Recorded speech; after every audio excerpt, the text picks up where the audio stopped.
ওং শিব শম্ভু। 8টা বাজতে আর কিছু সময় বাকি আছে। আমরা 7টার সময় শিকারায় উঠেছিলাম, এখন চারদিকের লাইটগুলো জ্বলে গেছে। এর সৌন্দর্য সত্যি অপরিসীম। জলে তার প্রতিচ্ছবি পড়েছে।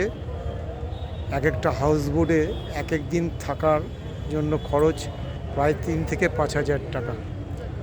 আমরা যেখান থেকে উঠেছিলাম আস্তে আস্তে সেই দিকটায় মানে 1 নম্বর গেটের দিকে এগিয়ে যাচ্ছি।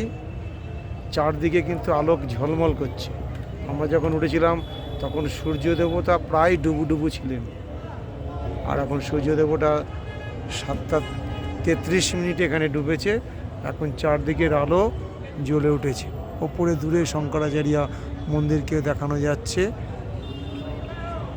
লাইন দিয়ে সব শিকারা দাঁড়িয়ে আছে, পাশের সব আলোগুলো জ্বলে উঠেছে, পাশের আকাশটাকে নীল দেখানো যাচ্ছে।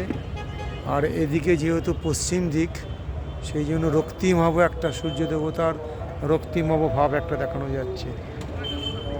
ওং শিব শম্ভু, ওং শিব শম্ভু। আকাশে খণ্ড চাঁদও দেখানো যাচ্ছে।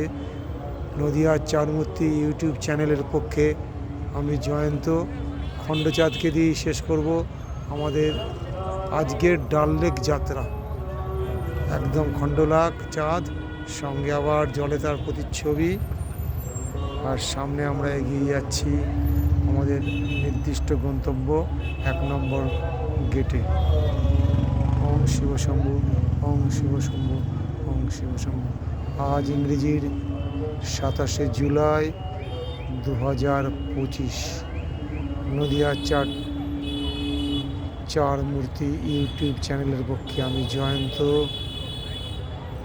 আশা করি মনের আয়নায় ক্যামেরার চোখ দিয়ে আপনাদের দেখাতে পেরেছি।